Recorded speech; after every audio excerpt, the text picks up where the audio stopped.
Hello दोस्तों, स्वागत है आप सभी का हमारे यूट्यूब चैनल पे। तो जैसा कि यहाँ पे हम लोग इम्पोर्टेंट क्वेश्चन का सीरीज पढ़ रहे थे, तो हम लोगों ने फर्स्ट यहाँ पे चैप्टर जो टारगेट लिया है वो हमारा हाइड्रोकार्बन से, क्योंकि इससे जो है आपका 7 से 10 नंबर का क्वेश्चन यहाँ से आपका इसी चैप्टर से आने वाला है। ठीक है, तो बेसिकली मॉडल सेट को हमने वहाँ पे देखा है, तो मॉडल सेट को भी आप लोग करके रखिएगा, क्योंकि ज़्यादातर चांसेस है कि मॉडल सेट से ज़्यादा क्वेश्चन आ जाएंगे जो भी आपके मेन एग्जामिनेशन में। ठीक है, लेकिन फिर भी हम लोग यहाँ पे देख सकते हैं जो भी इम्पोर्टेंट है उस सभी को, ताकि हमारा कोई भी क्वेश्चन जो एग्जामिनेशन में आएगा तो वो चीज़ ना छूटे। ठीक है, तो इसी के साथ यहाँ पे स्टार्ट करता हूँ। जैसा कि मैंने पिछले वीडियो में जो बताया था उसमें आप लोगों को बताया था कि जो नेक्स्ट वीडियो आएगा उसमें मैं यहाँ पे सिग्मा और पाई बॉन्ड का जो यहाँ पे कैलकुलेशन है कि कितना सिग्मा कितना पाई है उस चीज़ का बताऊँगा। तो आप लोगों को उसमें ज़्यादा दिक्कत वाली बात नहीं है, उस चीज़ को मैं यहाँ पे थोड़ा सा डिस्कस कर देता हूँ। देखिए, जहाँ भी आपका सिंगल बॉन्ड अगर कहीं भी देखने को मिले तो वहाँ तो आपको पता है कि एक सिग्मा होता है। अगर कहीं भी डबल बॉन्ड है तो उसमें एक पाई और एक सिग्मा आपका हो जाता है। वहीं पे ट्रिपल बॉन्ड की अगर बात की जाए तो इसमें आपका जो है एक सिग्मा होता है और 2 पाई कुछ इस तरीके से होते हैं। तो आपको यहाँ से कैलकुलेशन करने में इजी हो जाएगा। जैसे कि मान लीजिए अगर इस स्ट्रक्चर की अगर बात किया जाए, इसमें अगर पूछा जाए कि कितना सिग्मा है, तो सबसे पहले तो यहाँ पे हम लोग देख सकते हैं कि कहीं भी आपका जो है अगर बात किया जाए यहाँ पे कार्बन है, यहाँ पे कार्बन है, यहाँ पे कार्बन है, यहाँ पे कार्बन। ठीक है, तो आपको जैसा कि पता है कार्बन का वैलेंसी कितना होता है, 4 होता है। तो जैसे कि अगर यहाँ पे हम लोग देखें तो एक कार्बन है तो इधर से हमारा 3 हाइड्रोजन रहा होगा। इसमें अगर एक कार्बन है तो 2 हाइड्रोजन इधर से रहा होगा, इधर से और इधर से, और इसमें आपका 3। तो आप लोग यहाँ पे सीधा सिंपल देख रहे हैं कि यहाँ पे सारा का सारा हमारा सिंगल बॉन्ड ही है। तो सिंगल बॉन्ड होने के कारण यहाँ पे हमारे पास क्या हो जाएगा, इधर जो भी हमारा हाइड्रोजन जुड़ेगा, ऐसा बात नहीं है कि किसी को छोड़ दिए, तो हाइड्रोजन हर जगह जुड़ेगा। तो यहाँ पे हमको सिग्मा बॉन्ड कैलकुलेट करना है। तो एक तो यहाँ पे सिग्मा 2 3 4 5 6 7 8, यहाँ पे आपका 9 10 11 12 13, मतलब जहाँ पे सिंगल बॉन्ड आपका है वहाँ पे आपको सिग्मा देखना है। तो सिग्मा यहाँ पे 13 है। तो इसी तरीके से आपको कहीं भी पाई भी अगर रहता, अगर मान लीजिए यहाँ पे पाई अगर रहता, जैसे कि डबल बॉन्ड की जगह पे होता है पाई, तो यहाँ पे एक डबल बॉन्ड अगर आता तो एक पाई भी आता है। तो सिग्मा यहाँ पे तो हमारे पास 13 है, तो पाई हमारे पास यहाँ पे 1 आ जाएगा। तो इस तरीके से आपको याद रखना, जहाँ भी आपका सिंगल बॉन्ड है उसके लिए एक सिग्मा, डबल बॉन्ड के लिए एक सिग्मा 1 पाई, और ट्रिपल बॉन्ड के लिए एक सिग्मा 2 पाई। ये आप याद रख लीजिएगा, तो आपका सिग्मा और पाई से कहीं भी दिक्कत नहीं होगा। और मॉडल सेट में जो भी सिग्मा और पाई का करा दिए हैं तो उससे बाहर आपका क्वेश्चन नहीं आने वाला है। तो एक कोई वहाँ पे पूछ रहे थे कि वहाँ पे ट्रिपल बॉन्ड कैसे है, तो आप वहाँ पे अच्छे तरीके से देखिएगा तो वो आपका अल्काइन के रूप में है। जैसे C2H2 को अगर हम लोग देखें तो अगर अल्काइन का फॉर्मूला हमारा क्या होता है, CnH2n -2 होता है। तो अगर यहाँ पे n की जगह अगर हम लोग 2 रखते हैं तो H हमारा कितना होता है 4, और माइनस में 2 फर्क करें तो फिर से हमारा कितना आ जाएगा, C2H2 आ जाएगा। तो जिसके कारण इसका स्ट्रक्चर हमारा क्या हो गया, कुछ इस तरीके से ट्रिपल बॉन्ड यहाँ पे और इधर से, और यहाँ पे H, यहाँ पे H। इसमें अगर हम लोग सिग्मा पाई के देखें तो इसमें तो 2 पाई हो जाएगा, एक सिग्मा हो जाएगा कुछ इस तरीके से, एक सिग्मा यहाँ एक सिग्मा यहाँ। तो इसमें 3 आपका जो है सिग्मा आ जा रहा है और 2 आपका पाई आ जा रहा है। तो इस तरीके से इसका कैलकुलेशन होगा। ठीक है, तो ये इंपॉर्टेंट था, 1 मार्क्स वहाँ से भी आपका आ जाएगा। ठीक है, तो इस चीज़ को आप लोग देख लीजिएगा। अब हम लोग स्टार्ट करते हैं अपना जो रिएक्शन वाला हाइड्रोकार्बन से, क्योंकि कन्वर्जन आपका दिया जाता है। तो आप जितना भी यहाँ पे रिएक्शन बताया जा रहा है अगर उसको आप लोग कर लीजिएगा तो आपका कहीं भी दिक्कत नहीं होगा। ठीक है, तो और बेसिकली हमने तो मॉडल सेट सॉल्व कर ही लिया है। मैं बार बार मॉडल सेट क्यों बोल रहा हूँ, इसलिए बोल रहा हूँ कि ताकि आप उसको अच्छे तरीके से कीजिए, क्योंकि ज़्यादातर क्वेश्चन आपके वहीं से आएंगे एग्जामिनेशन में सीधा सीधी। ठीक है, तो अब हम लोग यहाँ पे स्टार्ट करते हैं, और आज के इस वीडियो में हम लोग अल्केन का जितना भी यहाँ पे रिएक्शन होगा, ठीक है, उसको हम लोग यहाँ पे कंप्लीट करने वाले हैं। एक ही वीडियो में सारा हो जाएगा, तो आप लोग यहाँ पे अच्छे तरीके से रिवाइज हो जाएगा आपका। ठीक है, तो यहाँ पे देख सकते हैं कुछ इस तरीके से जितना भी यहाँ पे डायरेक्टली हम रिएक्शन को ले लिए, आपका ये सारा का सारा NCERT बुक में देखने को मिल जाएगा।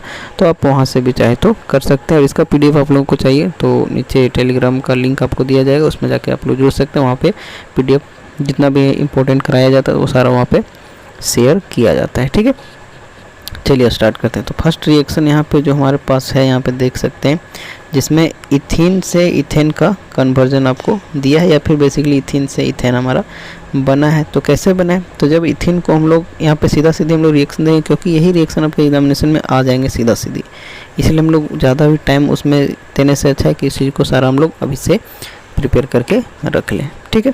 और आपको अगर चैप्टर बढ़िया से पढ़ना है तो आप लोग कमेंट में बता सकते हो, सारा आप लोगों को बताया जाएगा, ठीक है। तो यहाँ पे इथीन से यहाँ पे इथेन बोला है, तो इथीन से इथेन में हमारा क्या होता है कि जब इथीन को H2 के साथ Pt Pd या फिर बेसिकली पैलेडियम प्लेटिनम निकेल इन सभी के साथ जब किया जाता है, ठीक है, यहाँ पे एडिशन H2 का करते हैं, तब हमारा जाके इथेन बन जाता है। तो ये इथीन से इथेन का कन्वर्जन है, ठीक है। मैं सीधा सीधी स्ट्रेट फॉरवर्ड चल रहा हूँ, यहाँ पे ज़्यादा एक्सप्लेनेशन में नहीं कर रहा हूँ। अगर आपको एक्सप्लेनेशन चाहिए तो आप लोग कमेंट में बता सकते हो, उसको मैं अच्छे तरीके से समझा दूंगा, क्योंकि अभी एग्जामिनेशन का टाइम है, तो आप ज़्यादा से ज़्यादा जितना हो सके क्वेश्चन को प्रैक्टिस कर सकते हैं। अब यहाँ पे यही प्रोपिन, यहाँ पे इथीन से तो हमारा बन गया, यहीं पे देखिए। और यहाँ पे एक चीज़ ये भी मैं बोल दे रहा हूँ कि आपका IPSC नेमिंग सारा चीज़ का लिखा गया, तो आपको इस सभी से भी IPSC नेमिंग देखा जा सकता, मतलब दिया जा सकता। अगर ये चीज़ दिया जाए तो आप लोग प्रोपिन लिख सकते हैं। तो यहाँ पे आपका IPSC नेमिंग भी रिवाइज होने वाला है, ठीक है। तो प्रोपिन से वही चीज़ हो जाएगा, फिर से यही रिएजेंट हमारे पास यहाँ वाला आ जाएगा, सिर्फ यहाँ पे नंबर ऑफ कार्बन्स बढ़ रहे हैं। तो प्रोपिन से हमारा प्रोपेन बन गया, मतलब अल्कीन से आपका अल्केन बन रहा है कुछ इस तरीके से। H2 Pt Pd Ni के साथ जब रिएक्ट करेंगे तो ये हमारा अल्केन में चेंज कर देगा, ठीक है। अगला रिएक्शन है प्रोपाइन, ये आपका अल्काइन से आ गया अल्केन बन रहा है, तो इसमें भी वही चीज़, सिर्फ यहाँ पे 2H2 आके ऐड हो जाएगा और इस तरीके से आपका वही रिएजेंट रह जाएगा, ठीक है। ये आपका हो गया प्रोपाइन से प्रोपेन। अब आगे अगर यहाँ पे देखें तो अगला यहाँ पे क्लोरोमीथेन से आपका बनने वाला है मीथेन, ठीक है। मीथेन में सिर्फ क्लोरीन है, तो क्लोरोमीथेन से मीथेन बनेगा, ठीक है। बेसिकली क्लोरोमीथेन यहाँ पे एक हेलो अल्केन है, ठीक है, ये चीज़ तो आपको पता है। इसको जब H2 के साथ रिएक्ट करते हैं, जिंक और यहाँ पे एसिड का प्रेजेंस रहेगा कुछ इस तरीके से, तो ये आपका मीथेन में चेंज हो जाएगा, HCl आपका साइड प्रोडक्ट आ जाएगा, ठीक है। अगला यहाँ पे देख सकते हैं, अगर क्लोरोइथेन से हमको, अभी हम लोग क्या था, क्लोरोमीथेन था, अभी तो हम लोगों ने देखे क्लोरोमीथेन। अब यहाँ पे वही चीज़ है, सिर्फ क्लोरोइथेन आ गया मीथेन की जगह पे, तो यहाँ पे सिर्फ C2H5 कर देंगे, वहाँ पे ऊपर में CH3 था और Cl यहाँ पे रहेगा, और यहाँ पे यही रिएजेंट आपका आ जाएगा, और इस तरीके से आपका इथेन में चेंज हो जाएगा, साइड प्रोडक्ट HCl आ जाएगा। वहीं पे अब 1 क्लोरोप्रोपेन की बात की जाए तो यहाँ पर वही चीज़ देखिए, अब सिर्फ यहाँ का जो चीज़ है इसको आपको जो है चेंज करते हुए जाना और यहाँ पे आपका बना देना है, ठीक है। जितना इधर का कार्बन रहेगा उधर उतना ही इधर भी रहेगा, देख सकते हैं यहाँ पे 3 कार्बन यहाँ भी है, 3 कार्बन का चेन यहाँ पर भी है, ठीक है। तो प्रोपेन और यहाँ पे यहाँ पे 1 क्लोरोप्रोपेन से कुछ इस तरीके से सिर्फ प्रोपेन बना है, ठीक। मतलब यहाँ पे एक तरीके से यहाँ पे हम लोग देख सकते हैं, जो हेलो अल्केन से आपका जो है कुछ इस तरीके से अल्केन सिर्फ बना है, मतलब हेलोजन का वहाँ पे बेसिकली जो है रिमूवल हो गया है, ठीक है, कुछ इस तरीके से हो गया। अब अगला जो रिएक्शन है यहाँ पे देखिए, इसको आप लोग कर लीजिएगा। यहाँ पे मैं जितना बोल दे रहा हूँ, अगर इस चीज़ को आप वीडियो के माध्यम से आप लोग देख लीजिएगा तो आपको रिमाइंड भी हो जाएगा दिमाग में, ठीक है। तो इसको आप लोग ध्यान रखिए, ठीक है। और वीडियो को लाइक कर दीजिए, पसंद आ रहा है तो। चैनल पे पहली बार विजिट करें तो चैनल को सब्सक्राइब भी कर लीजिए, ताकि आपको नोटिफिकेशन आ जाए जब भी हम यहाँ पे वीडियो अपलोड करें तो, ठीक है। यहाँ पे देख सकते हैं कुछ इस तरीके से आपका ऊर्ज रिएक्शन का चीज़ आ जाता है, जब हम लोग जो हमारा यहाँ पे क्या होता है, हेलो अल्केन को कुछ इस तरीके से यहाँ पे सोडियम के साथ ड्राई ईथर के प्रेजेंस में तो हमारा अल्केन देता है। तो यहाँ पे वही है, ब्रोमोमीथेन से आपका जो है इथेन बन रहा है, तो 2 यहाँ पे हो जाता है मॉलिक्यूल्स कुछ इस तरीके से, ब्रोमोमीथेन का 2 सोडियम भी यूज होगा, ड्राई ईथर के प्रेजेंस में इथेन यहाँ पे बन जाएगा, और साइड प्रोडक्ट आपका NaBr आ जाएगा। किस तरीके से आता है, ये जो कुछ इस तरीके से यहाँ पे 2 NaBr आ जाता है, और ये जो CH3 ये जो CH3 दोनों यहाँ पे क्या होता है, कंबाइन हो जाता है, और यहाँ पे इथेन का फॉर्मेशन कर लेता है, ठीक है। अगला यहाँ पे देख सकते हैं, इसी तरीके से इसी का जो है आगे बढ़ा दिया गया एक कार्बन, ठीक है। इसमें सिर्फ इथेन आ गया, इसमें सिर्फ मीथेन था, वही चीज़ है, यहाँ पे N-ब्यूटेन बन जाएगा, क्योंकि लंबा चेन है, 4 कार्बन का चेन है, ठीक है। 3 तक रहता है तो हम लोग नॉर्मल उसको नहीं भी लिखेंगे तो प्रोपेन लिख सकते हैं, लेकिन अगर 4 तक है तो उसको नॉर्मल ब्यूटेन भी लिख सकते हैं। N स्टैंड्स फॉर, मतलब N किसके लिए यूज है, नॉर्मल, इसी नॉर्मली जिसको हम लोग नॉर्मल बोलते हैं वही नॉर्मल, ठीक है। चलिए अब यहाँ पे एक रिएक्शन है डीकार्बोक्सिलेशन रिएक्शन, ठीक है, इसको नेमिंग में भी आपको दे दिया जा सकता है। तो इसमें क्या होता है कि सोडियम साल्ट जो होता है एसिटिक एसिड यहाँ पे बेसिकली है, कार्बोक्सिलिक एसिड हम लोग उसको बोल सकते हैं कि सोडियम साल्ट जो है कार्बोक्सिलिक एसिड का, उसको जब सोडा लाइम, देखिए इसका जो मिक्सअप जब करते हैं NaOH और CO, इसको हम लोग कहते हैं सोडा लाइम। ठीक है, तो वही चीज़ है कि जब सोडियम साल्ट और कार्बोक्सिलिक एसिड को सोडा लाइम के साथ रिएक्ट करते हैं तो वहाँ पे अल्केन बनता है, और इसी रिएक्शन को लोग डीकार्बोक्सिलेशन रिएक्शन कहते हैं। मतलब ये सोडियम इथेनोएट इसका नाम है। ठीक है, सोडियम साल्ट है किसका, कार्बोक्सिलिक एसिड का। तो ये डीकार्बोक्सिलेशन रिएक्शन भी आपको पूछा जा सकता है। ठीक है, आगे बढ़ते हैं। आगे यहाँ पे है कोल्बेज इलेक्ट्रोलाइटिक मेथड, ये भी आपको पूछा जा सकता है। तो सोडियम एसीटेट वही चीज़ है, sodium salt of carboxylic acid, इसको H2O के साथ रिएक्ट करके जब इलेक्ट्रोलिसिस करते हैं इसका, तब यहाँ पे कुछ इस तरीके से अल्केन बनाता है और कुछ इस तरीके से साइड प्रोडक्ट आता है। इसी को, ये जो पूरा रिएक्शन, इसी को हम लोग कोल्बेज इलेक्ट्रोलाइटिक मेथड कहते हैं। तो इस चीज़ को आप लोग याद रखिएगा। ठीक है, अब आगे एक रिएक्शन यहाँ पे जो इम्पोर्टेंट आपका वो हेलोजिनेशन रिएक्शन है, इस चीज़ को आप लोग ध्यान दीजिए। हेलोजिनेशन रिएक्शन में क्या होता है कि कुछ इस तरीके से जो आपका अल्केन है उसको हम लोग यहाँ पे क्लोरीन के साथ HNO मतलब लाइट के प्रेजेंस में जब करते हैं तो क्लोरोमीथेन और HCl आता है। तो ये रिएक्शन अगर स्टार्ट होता है तो यहीं पे ख़त्म नहीं होता है, ये चीज़ फिर आगे फर्दर आपका जो है कुछ इस तरीके से यहाँ पे बेसिकली क्लोरीन यहाँ पे एक्सेस में यूज किया जाता है। तो ये जो ऊपर वाला चीज़ बना है उसको फिर से क्लोरीन के साथ HNO के साथ अगर कर देंगे तो यहाँ पे डाइक्लोरोमीथेन बनेगा। देखिए कभी कभी ये जो नेमिंग है ना, इससे डायरेक्टली आपका जो है पूछ दिया जाता है क्वेश्चन 1 मार्क्स के लिए कि बेसिकली यहाँ पे CHCl3 का नाम लिखिए, वही चीज़ है, नाम नेमिंग से आपका चीज़ आ जा रहा है। ठीक है, तो थोड़ा स्पीड इसलिए कर दे रहे हैं ताकि आपका जो है जल्दी से इस चीज़ का कंप्लीट हो जाए। बेसिकली यहाँ पे हम लोग तो सिर्फ यहाँ पे रिवीजन नहीं कर रहे हैं। ठीक है, तो CH3Cl को जब Cl2 के साथ HNO के प्रेजेंस में तो CH2Cl2 यहाँ पे बना जो कि डाइक्लोरोमीथेन है। फिर यहाँ पे ये जो डाइक्लोरोमीथेन फिर से यहाँ पे लाइट के प्रेजेंस में क्लोरीन के साथ आएगा तो ट्राइक्लोरोमीथेन, इसी तरीके से ट्राइक्लोरोमीथेन फिर से यहाँ पे आएगा तो टेट्राक्लोरोमीथेन बनेगा। ठीक है, कुछ इस तरीके से ये चीज़ हो गई हेलोजिनेशन।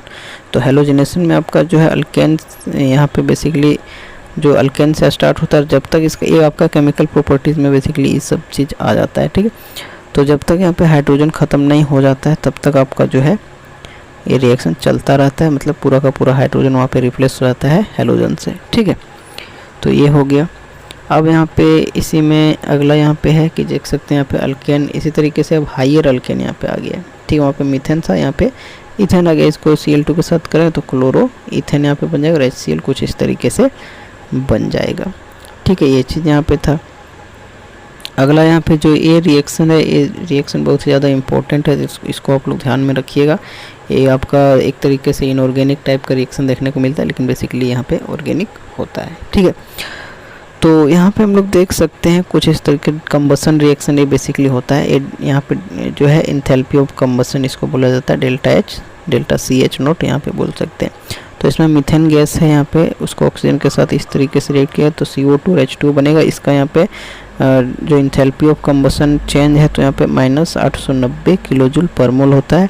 वहीं पे जो हाइयर अल्केन है जैसे कि ये देख सकते हैं, ये आपका मीथेन है, ये आपका क्या है, ब्यूटेन है। तो इसको जब इस तरीके से रिएक्ट किया गया 13/2 O2 के साथ तो CO2 और H2O बना, कुछ इस तरीके से बैलेंस सब किया गया वहाँ पे। तो इसका जो एंथैल्पी ऑफ कंबसन यहाँ पे है वो आपका -2875.84 कुछ इस तरीके से किलोजूल आपका है। तो ये रिएक्शन को आप लोग याद रखिएगा। ठीक है, और इनमें से बहुत सारा रिएक्शन आपका जो है मॉडल सेट में भी किया गया है, तो उसको भी आप लोग देख सकते हो। फिर यहाँ पे देख सकते हो कुछ इस तरीके से जब हम लोग मीथेन को O2 के साथ इनकम्प्लीट कंबसन करेंगे तो यहाँ पे ये तो ऊपर में आपका जो ये कंप्लीट कंबसन था, ये सारा का सारा आपका कंप्लीट कंबसन था, ये वाला देख सकते हैं। इसी के बेस्ट पर यहाँ पे इनकम्प्लीट कंबसन का भी यहाँ पे बात हम लोग किए हैं। तो इस तरीके से आपका इनकम्प्लीट है तो इसमें कार्बन सॉलिड और H2O लिक्विड कुछ इस तरीके से फॉर्म हो जाएगा। ठीक है, चलिए आगे बढ़ते हैं। अगला यहाँ पे मीथेन को जब O2 के साथ कॉपर और इस तरीके से 523 केल्विन टेम्परेचर 100 atm प्रेशर, ये बेसिकली हम लोग बोल सकते हैं इस तरीके से रिएक्शन हुआ है, ये सारा कंडीशन हुआ है O2 के साथ यहाँ पे किया गया है। तब यहाँ पे मिथेनॉल बना है। मतलब यहाँ पे आपका जो है आपका मीथेन से अगर मिथेनॉल बोले, मीथेन से मिथेनॉल, तो आपको क्या करना, मिथेल को O2 के साथ कॉपर 527 केल्विन और सोडियम प्रेशर के साथ करेंगे तो यहाँ पे मिथेनॉल बन जाएगा। आपका मीथेन से मिथेनॉल का रिएक्शन है। फिर यहीं पे जो मीथेन से मिथेनॉल अगर आपको बनाना है, ये बेसिकली अल्कोहल वाला टर्म था, ये आपका एल्डिहाइड है। तो यहीं पे CH4 जो है उसको O2 के साथ MO2 यहाँ पे उसके साथ हीट करेंगे, तब यहाँ पे जाके मिथेनॉल बनेगा, जो कि आपका मीथेन से मिथेनॉल बना है। तो ये कन्वर्जन भी आपको पूछा जा सकता है कि मीथेन से मिथेनॉल कैसे बनेगा और मीथेन से मिथेनॉल। तो यहाँ पे सिर्फ ये वीडियो से आपका काम नहीं होने वाला, ये वीडियो में आप लोग देखिएगा, फिर आपका जो है अल्कीन का जो टर्म आएगा, फिर अल्काइन का आएगा, तो तीनों को मिला के आपका अल्केन अल्कीन अल्काइन तीनों को मिला के आपको क्वेश्चन पूछा जाएगा। ऐसा नहीं कि सिर्फ ये वीडियो देख लें तो काम चल जाएगा, ठीक है। तो थोड़ा आप लोग देखिएगा तो सारा चीज़ समझ में आ जाएगा, ठीक है।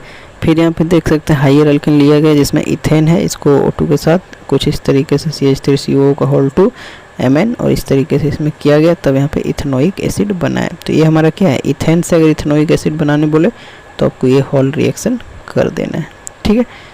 अब आगे यहाँ पे बढ़ते हैं।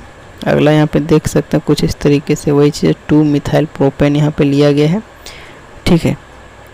अब इसको यहाँ पे बोला गया 2 मिथाइल प्रोपेन 2 ऑल, मतलब वही चीज़ है, अल्कोहल अल्केन से अल्कोहल बनाना है, सिर्फ यहाँ पे स्ट्रक्चर का यहाँ पे बात है। तो इसको KMnO4 के साथ ऑक्सीडेशन करेंगे, तब जाके ये चीज़ हमारा चेंज हो जाएगा कुछ इस तरीके से, ठीक है। बस ये याद रखना है 2 मिथाइल, क्वेश्चन आपका डायरेक्टली यही पूछा जाएगा अगर आया एग्जामिनेशन में, तो कि 2 मिथाइल प्रोपेन से 2 मिथाइल प्रोपेन 2 ऑल कैसे बनेगा। तो कैसे बनेगा तो ये चीज़ तो आपको यहाँ पे पता है, बस 2-4 बार आप लोग प्रैक्टिस कर लीजिएगा।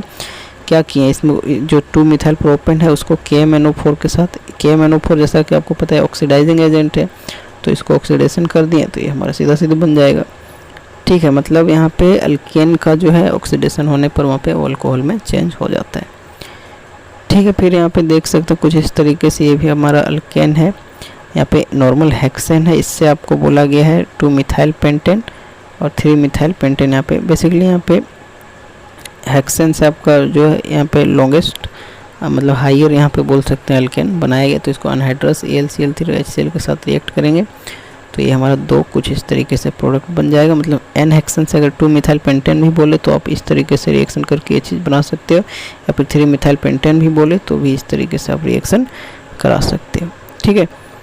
चलिए अब आगे यहाँ पे ये हमारा जो एरोमेटाइजेशन रिएक्शन इसको बोला जाता है, जिसमें जो नॉर्मल आपका अल्केन है उसको यहाँ पे कुछ इस तरीके से इन सभी रिएजेंट का यूज किया जाता है, तो यहाँ पे ये एरोमेटाइजेशन हो जाता है और कुछ इस तरीके से बेंजीन बना जाता है, जो कि एक एरोमेटिक कंपाउंड है, ठीक है। यहाँ पे कितना कार्बन, 1 2 3 4 5 6, मतलब ये नॉर्मल हेक्सेन आपका मतलब है इसका नाम।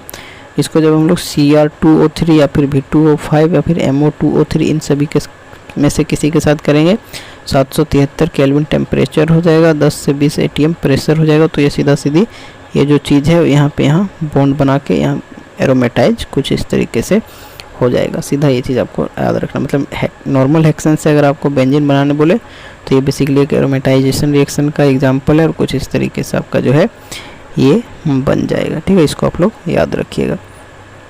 फिर यहाँ पे देख सकते हैं ये रिएक्शन शायद यहाँ पे मॉडल सेट में भी पूछा गया, जिसमें मीथेन को जब H2O के साथ रिएक्ट करते हैं निकेल के साथ, प्रेजेंस में आपका निकेल जो यहाँ पे स्टीम, बेसिकली यहाँ पे हीट को स्टीम के रूप में लिया जाता है और यहाँ पे टेम्परेचर 1273 केल्विन होता है, ठीक है। तो यहाँ पे कार्बन मोनोऑक्साइड और यहाँ पे H2O कुछ इस तरीके से ये चीज़ बन जाता है। तो ये भी रिएक्शन बहुत ही ज़्यादा इंपॉर्टेंट है, याद रखिएगा।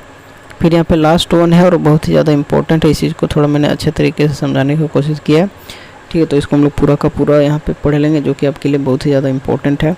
तो पायरोलिसिस, ठीक है। पायरोलिसिस मतलब बेसिकली एक तरीके से जो है टूटना हम लोग कह सकते हैं, क्रैकिंग जिसको बोला जाता है, ठीक है। डिकम्पोजिशन भी उसी तरीके से। तो इसको हम लोग यहाँ पे अच्छे तरीके से पढ़े हैं। तो बोला गया कि higher alkanes on heating to higher temperature decompose into lower alkanes.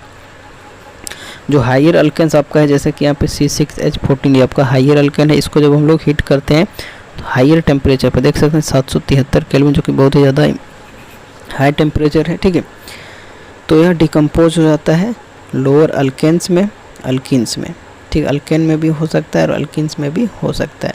फिर बोला गया कि such a decomposition reaction into a smaller fragment fragments by the application of heat is called pyrolysis और क्रैकिंग। तो इस टाइप का जो डिकम्पोजिशन रिएक्शन होता है जिसमें स्मॉलर फ्रेगमेंट्स में यहाँ पे जो है टूट जाता है जब उसका मतलब हम लोग हीट देते हैं तो उसी को हम लोग पायरोलिसिस या क्रैकिंग कहते हैं।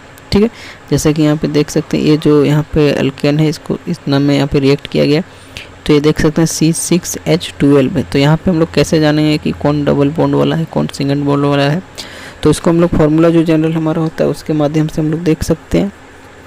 तो ये हमारा जो यहाँ पे है ये आपका जो है अल्कीन, हम लोग कैसे जाने, क्योंकि अल्कीन का फार्मूला हम लोग जानते हैं कि CnH2n। तो n यहाँ पे हमारा कितना है, शुरू में तो 6 है और 6 दूनी 12, मतलब ये हमारा अल्कीन बन रहा है। ठीक है, दूसरे में यहाँ पे देखें तो कुछ इस तरीके से यहाँ पे हमारा क्या है, ये भी हमारा अल्कीन का ही है, क्योंकि यहाँ पे C के जगह अगर 4 रखें तो 2 चौक 8, तो C4H8 ये हमारा अल्कीन का एग्जाम्पल। वही चीज़ यहाँ पे रिएक्शन के माध्यम से हम लोग देख सकते हैं कुछ इस तरीके से हायर अल्केन से हायर टेम्परेचर पर, कुछ इस तरीके से लोअर अल्केन्स और अल्कीन्स यहाँ पे फॉर्म कर रहे हैं। ठीक है, तो कुछ इस तरीके से पायरोलिसिस ये चीज़ होता है। यहाँ पे और भी थोड़ा अगर इसके बारे में हम लोग देखें तो यहाँ पे लिखा गया कि pyrolysis of alkanes is believe to be a free radical reaction. Pyrolysis जो होता है अल्केन्स का वो आप विश्वास नहीं कीजिएगा, तो ये चीज़ होता है जो फ्री रेडिकल रिएक्शन होता है, इस तरीके से हम लोग बोल सकते हैं। सीधा सीधी बात करें तो फ्री रेडिकल रिएक्शन होता है। बोला गया कि प्रिपरेशन ऑफ ऑयल्स गैस और petrol gas from kerosene oil और petrol involves the principle of pyrolysis. इसको हम लोग थोड़ा अपने नॉलेज के लिए जान सकते हैं कि जो प्रिपरेशन होता है ऑयल गैस का, पेट्रोल गैस का, केरोसिन ऑयल और पेट्रोल इन्वॉल्व करता है, इस टाइप के पायरोलिसिस का ही कॉन्सेप्ट करता है। जैसे कि एग्जांपल की बात की जाए, डोडेकेन जो आपका होता है, डोडेकेन कितना होता है, ठीक है, इसको आप लोग बताइएगा। 11 नंबर को हम लोग बोलते हैं, सॉरी 12 को बोलते हैं, 11 को तो हमारा अंडेक होता है, तो 12 को का C12 हमारा होता है डोडेक। ठीक है, तो वही बोला है कि एग्जांपल डोडेकेन जो होता है कंस्टिट्यूएंट होता है केरोसिन ऑयल का, जिसको हम लोग 973 केल्विन जो है इसको हम लोग हीट करते हैं प्लेटिनम के प्रेजेंस में या फिर पैलेडियम या निकल कुछ भी में, तो ये मिक्सचर बनाता है हेप्टेन और पेंटेन का। ठीक है, डोडेकेन को जब हम लोग 973 केल्विन ये सारा यूज करते हैं हम लोग मतलब बेसिकली कैटलिस्ट, तो हमारा हेप्टेन और पेंटेन में चेंज हो जाता है। ये कुछ यहाँ पे इम्पोर्टेंट बात इसके बारे में था। फिर एक लास्ट यहाँ पे वही चीज़ बताया गया, देख लीजिए यही रिएक्शन को भी लिख दिया गया है डोडेकेन कुछ इस तरीके से। तो यहाँ पे हमारा जो है हेप्टेन पेंटेन अदर प्रोडक्ट, तो यही सारा आपके जो है आपके जो नेचुरल यहाँ पे जो होते हैं गैसेस या फिर बोल सकते हैं इसको जो हमारा पेट्रोलियम होता है, उन सभी के यहाँ पे अलग अलग टेम्परेचर पे दिखाया जाता है। तो इन सभी को आप लोग जो है अच्छे तरीके से समझ सकते हो। तो ये कुछ रिएक्शन जो अल्केन से था, तो यहाँ पे हमने सारा रिएक्शन जो है अल्केन का जितना भी हमारा एनसीईआरटी में था हमने सारा देख लिया है। तो आपको ये पीडीएफ चाहिए तो आप लोग पीडीएफ जो है टेलीग्राम ज्वाइन कर लीजिएगा। ये जो यहाँ पे दिखाया जा रहा है एन केमिक्स चैनल का जो नाम है उसी से टेलीग्राम का भी चैनल है, और आप लोग चाहें तो इंस्टाग्राम में भी हमें फॉलो कर सकते हैं अगर किसी तरीके का कोई भी क्वेरीज हो तो। ठीक है, तो चलिए इस चीज़ को यहीं पर रखते हैं, मिलते हैं अपने अगले लेक्चर में जो कि अल्कीन्स का होगा। तो चलिए चैनल को सब्सक्राइब कर लीजिएगा, वीडियो पसंद है तो वीडियो को लाइक कर लीजिएगा। तो आप सभी का धन्यवाद।